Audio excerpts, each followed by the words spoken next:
안녕하세요. 반갑습니다. 토론토 갈보리 채플 성도 여러분, 페루 쿠스코에서 사역하고 있는 김나윤 선교사입니다. 제가 이렇게 오늘 영상으로나마 인사드릴 수 있게 되어서 정말 기쁘고요. 또 이번 기회를 통해서 저희 삶을 통해서 역사하시는 하나님을 자랑할 수 있게 되어서 정말 감사드리고 영광스럽게 생각합니다. 자, 제가 오늘 나누고자 하는 성경 말씀은 요한복음 6장 29절입니다. 예수께서 대답하여 이르시되 하나님께서 보내신 이를 믿는 것이 하나님의 일이니라 하시니. 아멘. 네, 제가 처음 갈보리 채플 교회로부터 말씀을 나눠주십사 요청이 있었다는 얘기를 들었을 때 선교사로서 쿠스코에서 삶을 시작하고서부터 지금까지 하나님께서 저에게 보여주시고 그리고 부어주신 그 많은 은혜들 가운데 어떤 얘기를 나눌까 잠시 생각을 해보았습니다. 그때 제 마음속에 떠오른 말씀이 있었는데요. 바로 이 요한복음 6장 29절 말씀이었습니다. 이 말씀은 제가 한때 사역에 대해서 회의를 하면서 갈피를 못 잡고 그리고 선교에 대해서 전혀 모르고 있었던 저에게 내가 지금 무엇을 하고 있고 왜 이 일을 하고 있고 그리고 앞으로 무엇을 해야 할지에 대한 답이었고 그리고 제 삶에서는 아주 중요하고 의미 있는 하나님의 응답이었습니다. 제가 지금 하고 있는 어린이 방과후 학교 현지 교회 예배 그리고 청소년 사역 그리고 현지 목회자 기도 모임 등 쉴 새 없이 열심히 달리고 있던 어느 날 그런 생각이 문득 들었습니다. 이게 연차도 없고 휴일도 없고 내가 지금 하고 있는 이 사역을 내가 지금 직장의 일처럼 하고 있는 건가? 사역이 뭐길래 내가 지금 여기서 무엇을 하고 있는 거지? 하는 자괴감까지 들었어요. 그래서 내가 하고 있는 이 일이 맞는 건가? 주님께 계속 물었습니다. 주님, 북한에서 사역하시는 선교사님들 그리고 이슬람권에서 목숨을 걸고 선교하시는 선교사님들도 있으시잖아요. 그런데 저는 지금 여기서 뭘 하고 있는 건지 모르겠어요. 이렇게 말이죠. 그때가 방학쯤이었습니다. 방학 때가 되면 타지 멀리에서 친척 집에 잠깐 들리기 위해서 온 학생들이 방학 프로그램에 참여하게 됩니다. 이 학생들 중에서 나오미하고 제니퍼라는 중학생 애들이 있었어요. 이 아이들은 방학이 끝날 때쯤까지 예수님을 끝까지 영접하지 않겠다고 버티고 있었죠. 그리고 예배 시간이 되면 계속 딴짓하고 기도 시간에 집중 안 하고 그런 애들이었어요. 이 애들을 보면서 저는 주님께 또 물었습니다. 주님, 얘네들 잠깐 방학 동안에 있다가 갈 애들이잖아요. 그리고 전도 파티 하거나 그러면 잠깐 하나님의 말씀을 듣고 떠나버리고, 그런데도 불구하고 이 사역에 의미가 있습니까? 저희가 하는 이 사역의 비전이 제자훈련에서 그리고 기독교적 가치관을 가진 차세대 리더를 양성하는 게 이 사역의 비전인데 이 사실 아이들이 어렸을 때부터 제자훈련을 해서 성장해가는 모습을 보기도 전에 떠나버리고 이 마을의 대부분 아이들이 새들어 살기 때문에 이곳에서 잠깐만 있다가 방학 기간 동안이나 아니면은 잠깐 기간 동안 이 프로그램을 참여하고 올해만 해도 이렇게 어린이센터를 거쳐간 애들이 수백 명, 수천 명일 텐데 그럼에도 불구하고 제가 하고 있는 이 일이 맞는 건가요? 하고 주님께 계속 질문을 했습니다. 그러던 어느 날 어린이센터에서 성경을 읽고 있는데 요한복음 6장 29절에서 멈췄습니다. 이 말씀이 제 마음속에 강하게 들어왔어요. 깨달음이 있었습니다. 이 말씀을 읽고 제가 주님을 만났던 그 순간들을 기억나게 하셨어요. 주마등처럼 스쳐 지나가더라고요. 그 순간들이. 이 깨달음이 있고 난 다음에 너무 흥분해가지고 설레고 막 그 마음으로 애들에게 갔어요. 예배 시간에 여전히 떠들고 딴짓하는 아이들에게요. 그 아이들에게 말했습니다. 얘들아, 너희들은 알고 있니? 예수님께서 나를 통해서 매일 너희를 위해 기도하게 하신단다. 너희가 오늘보다는 더 나은 내일을 살게 해주실 뿐 아니라 너희가 이 쿠스코에서 이 땅 가운데서 정말 내일의 진정한 리더자로 자라날 수 있게끔 그렇게 매일 너희를 위해 기도를 해 하고 진심으로 그 아이들을 위해서 기도하였습니다. 이렇게 울먹울먹 하면서 기도를 하고 눈을 딱 떴는데 다른 때는 제가 울고불고 기도를 해도 전혀 개의치 않던 아이들이었어요. 그때 남학생들, 여학생들 한 10여 명의 아이들이 전부 울고 있는 거예요. 그 중에서 나오미하고 제니퍼가 가장 크게 울고 있었습니다.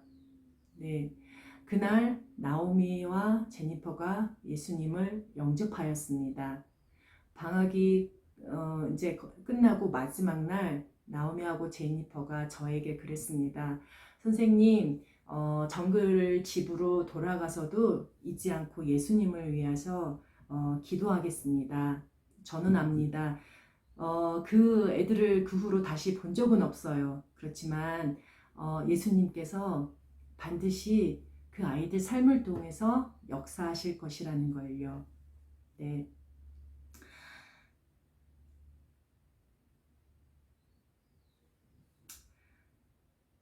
오랫동안 이 어린이 사역을 하면서 뭔가 눈에 보이는 결실이 없어 보이고 그리고 우구심이 들고 제 열심으로 지쳤을 때 예수님께서는 저를 찾아와 주셔서 위로해 주시고 그리고 깨달음을 주셨습니다.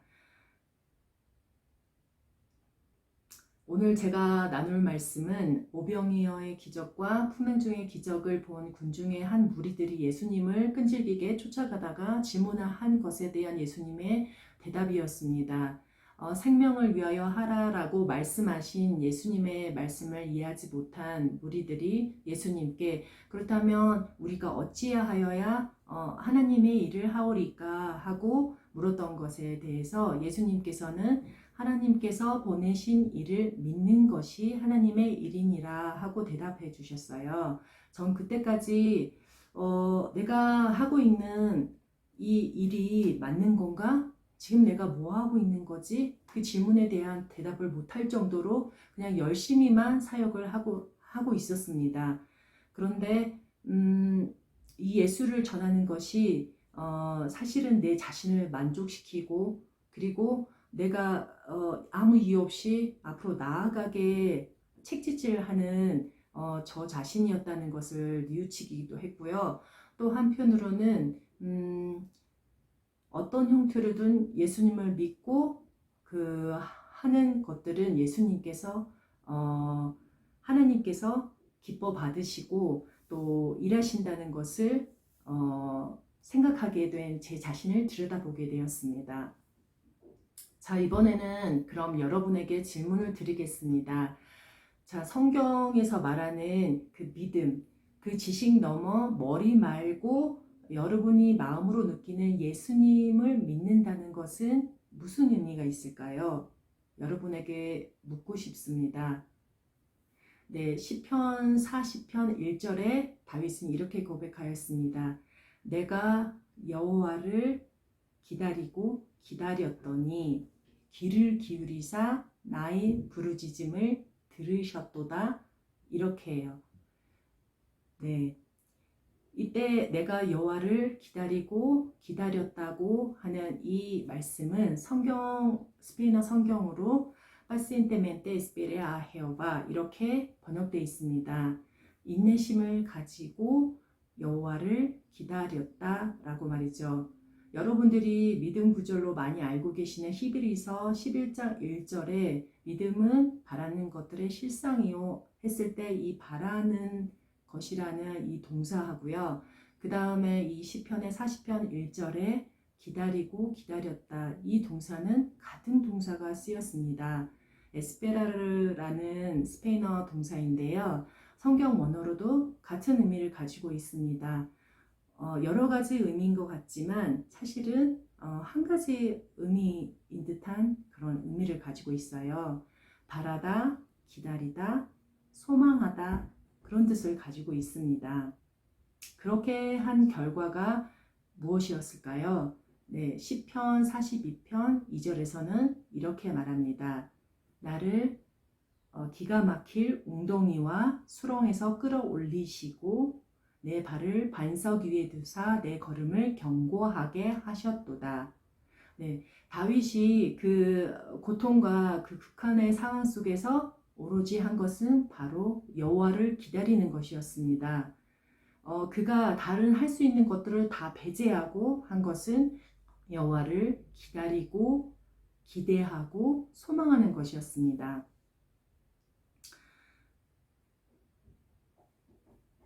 우리에게 이미 이루신 그 은혜를 기대하고 기다리는 것이 바로 예수님을 믿는 것입니다. 우리가 예수님을 영접하고 알고 있음에도 저희에게 닥치는 불행들과 고난들은 사라지지 않죠. 그런데 그 고난이나 불행들이 닥쳤을 때 여전히 슬픔에 허덕이고 있다는 것은 우리의 이 기대를 잃어버렸기 때문이 아닐까요? 우리가 이러한 기대를 잃어버렸기 때문에 어떤 극한 상황에서 기도조차 나오지 않습니다. 기대가 없으니까 시도도 하지 않고 기회가 없는 것입니다. 주님께서는 저희에게 기대를 가지고 계십니다. 예수님을 믿는다는 것은 주님에 대한 기대하고 그리고 기다린다는 뜻이고 소망한다는 뜻입니다. 여러분, 저는 예전에 이곳에서 한때 그만 떠나고 싶고 그리고 힘든 일 고된 일 그만하고 싶고 순간 이동해 버리고 싶은 때가 있었습니다. 저도 나를 사랑해주고 아껴주는 사람들이 있는 그곳에서 살면서 육체적으로 그리고 정신적으로 지친 거 다 벗어버리고 이곳에서 그냥 떠나고 싶은 때가 있었습니다. 제가 어느 날 그 어린센터 허름한 창고에 쥐가 막 이렇게 드글거리는 그 창고 안에서 그때 첫째 딸 진이가 아기였을 때였는데요. 진이가 배고프다고 울다가 제 품에 잠이 들었었던 그때 저는 울부짖으면서 기도를 했습니다. 주님, 여기서 저 사라지게 해주세요. 그만하게 해주세요. 하고 매달렸었던 적이 있습니다. 그때 한참 울고 기도를 하고 났는데 갑자기 제 마음 깊은 곳에 강물에 어떤 단어들이 파문을 일으키는 것처럼 이렇게 저를 깨웠어요. 그 단어들을 읊조리고 생각하다 보니까 한 찬양이 제 귓가에 들려왔습니다. 바로 내 영혼이 은총 입어라는 찬양이었는데요. 내 영혼이 은총 입어 중한 재짐 벗고 보니 슬픔 많은 이 세상도 천국으로 하하도다. 할렐루야 찬양하세. 내 모든 죄 사함 받고 주 예수와 동행하니 그 어디나 하늘나라. 네, 제가 주님을 이때 만났던 그 순간을 언제 기억나게 하셨는지 아세요? 네, 어린센터에서 그 성경을 읽고 있던 그때 요한복음 6장 29절 말씀에 멈췄을 때 그 여러 순간들 중에서 이 순간을 기억나게 하셨습니다. 그때 내 삶의 소망 되신 그 예수님을 눈먼 영혼들에게 전하는 것이 바로 내가 할 일이라고 알려주시는 것 같았어요. 여러분, 주님에 대한 믿음이 있으신가요? 여러분은 주님을 기대하고 계신가요? 저는 한국에 자주 가지는 못하지만 가서 본당 예배를 드리면 그렇게 눈물이 나더라고요. 그래서 저는 보통 예배를 드릴 때 자리를 앉으러 가기 전부터 속으로 기도하는 습관이 있습니다. 어느 날 저희 시어머님께서 그러시더라고요. 매일 고정석에 가셔서 앉아서 예배를 드리다 보니까 어느 날 뒷자리에 어떤 악한 영으로 방언 기도하는 분이 앉으셨는데 그분한테 대적하면서 기도하느라고 정작 당신은 기도를 많이 못하셨다고 그런 얘기를 들었어요. 그때 아마 그때쯤이었던 것 같아요. 예배 들어가기 전에 자리에 앉기 전부터 기도합니다. 주님, 오늘 자리에서부터 주님의 은혜를 기대합니다. 이렇게 기도하고 그날 이렇게 자리를 스캔하고 마음에 꽂히는 자리에 가서 앉았습니다. 이제 집회가 끝나고 개인 기도 시간이 되고 불이 꺼지고 기도를 하는데 이렇게 조용히 기도를 하고 있는데 옆에 앉아 계신 자매님께서 기도를 하시더라고요. 방언으로 기도를 하고 계셨어요. 그런데 그 방언으로 기도하는 게 단어가 들리고 이해가 되기 시작하는 거예요. 참고로 저는 방언 통역의 은사는 없습니다. 네, 그분께서 방언 기도하시는 단어들을 들어보니 바로 스페인어로 기도하시는 것이었습니다. 네, 너무 놀라가지고 너무 긴장되고 그리고 막 망설이다가 기도가 끝나고 그 자매님께 여쭤봤어요. 저 혹시 스페인어 하세요? 하고 여쭤봤더니 그 자매님 표정이 사입인가? 그런 표정이셨어요. 영어도 못하는데요. 그러면서 도망치듯이 이렇게 사라지시더라고요. 그래서 아니 저 그 페루에서 온 선교사 이렇게 말씀드리고 싶었는데 네 아무튼 못했습니다. 너무 이렇게 신기하고 너무 흥분이 돼가지고 강대상에 가서 막 올라와서 자랑하고 싶었습니다. 그때는 그런데 그렇게 하지 못했어요. 네. 주님께서는 이렇게 기대하다 보면은 이렇게 깜짝 놀라게도 이렇게 보너스 같이 깜짝 놀라게 하십니다, 여러분. 네. 제가 그때의 일을 10년 넘게 잊어버리고 있었는데, 오늘 이렇게 나누게 되었네요. 네. 네, 작년부터 제가 어떤 한 가정을 방문하려고 했는데 미뤘던 가정이 있었는데 리카르디나 할머니라는 가정이었습니다. 이 할머니는 팬데믹 기간 동안에 자녀를 여의시고 총 7명의 손주들하고 살고 계셨는데요. 그 아이들 중에서 14살인 따띠아라는 아이에게 인터뷰를 요청했습니다. 교회에서 인터뷰 요청이 있어서요. 그래서 인터뷰를 하려고 했는데 아이가 처음에는 거절하더라고요. 그래서 그래 교회에서 너의 가족을 돕고 싶고 그리고 너의 가족에 대해서 알고 싶어서 인터뷰를 하려고 했는데 네가 원하지 않으면 안 해도 돼 이렇게 얘기했더니 할머니께서 이렇게 해 이렇게 옆으로 찌르셔가지고 따띠아나가 용기를 가지고 저를 데리고 방으로 데리고 갔습니다. 그때 방으로 가면서 잠깐 동안에 주님께 그랬어요. 주님, 따띠아나의 마음을 열어주세요 하고 기도했습니다. 아이들은 이렇게 상처가 이렇게 딱딱하고 굳게 박히면 박힐수록 모르는 사람에게 더 무뚝뚝해지잖아요. 그래서 인터뷰를 시작하였습니다. 너는 지금 몇 학년이니? 3학년, 중학교 3학년이요. 언제부터 할머니하고 살게 되었어? 그랬더니 3년 전이요. 단답형으로 대답하고 말을 많이 하지 않았습니다. 그래서 할머니하고 살게 되었던 그때 기분이 어땠는지 좀 말해줄 수 있겠니? 하고 물어봤더니 5초 동안 저를 물끄러미 쳐다봤어요. 그 순간에 따띠아나가 몰라요, 기억 안 나요 그러더라고요. 그래서 제가 기억이 안 나는 걸까 아니면 기억하고 싶지 않은 거니? 하고 물었더니 저를 한 5초 동안 쳐다보다가 그리고 그 눈을 보니까 울지 않을 거야, 울지 않을 거야 그러면서 주체할 수 없어서 쏟아버리는 그런 순간이었어요. 저도 너무 눈물이 나가지고 더 이상 말을 못 하겠더라고요. 그래서 잠깐 인터뷰를 끊고 따띠아나를 위로하고 다독여주고 난 다음에 다음 질문을 하였습니다.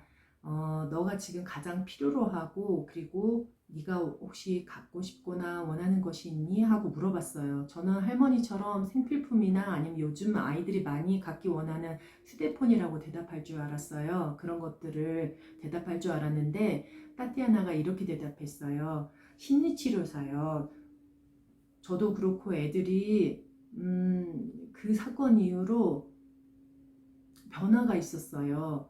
저희가 원해서 이렇게 된 게 아니고요.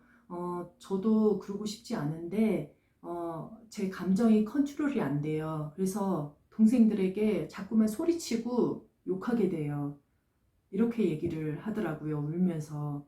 네, 이 따띠아나에게는 제가 만난 그 예수님이 간절히 절실히 지금 필요했던 거였습니다.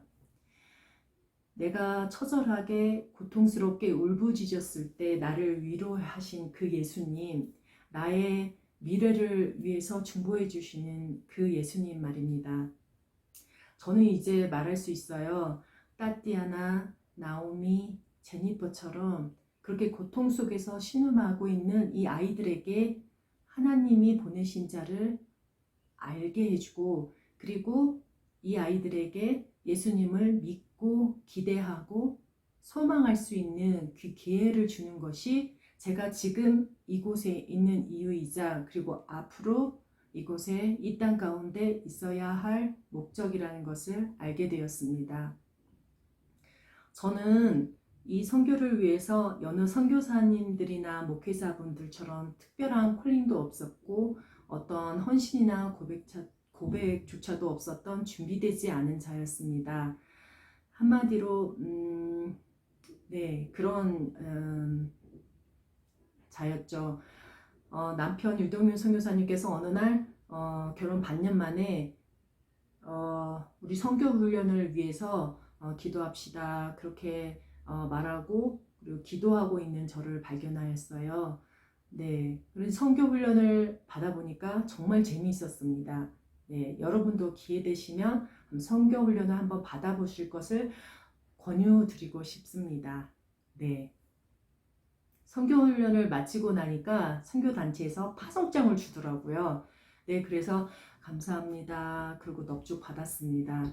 저는 저에게 선교는 두갈식이 아니라 미갈식입니다. 부르심을 받아서 선교 비전을 받아서 시작한 것이 아니라 한 줄로 어쩌면 잠시 동안의 선교 훈련으로 금방 알 수 있는 것들을 저 밑에서부터 몸으로 부딪히고 알아가고 깨닫는 그런 제가 아직도 선교사임을 이뤄가는 과정 중에 있으니까요. 자, 오늘의 간증을 마무리하도록 하겠습니다. 제가 혼란스러울 때 사역에 대해서 회의를 갖고 있었을 때 예수께서는 그리스도이심을 항상 기억나게 해주셨어요.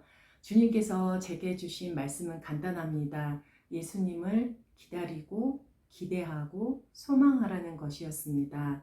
사랑하는 갈보리 채플 성도 여러분, 하나님께서 보내신 일을 믿고 그리고 오늘도 처절하게 싸우는 사투를 벌이는 이 삶 가운데서 기가 막히게 일하실 하나님을 기대하고 그리고 소망하는 저와 여러분이 되시길 진심으로 소망합니다. 감사합니다.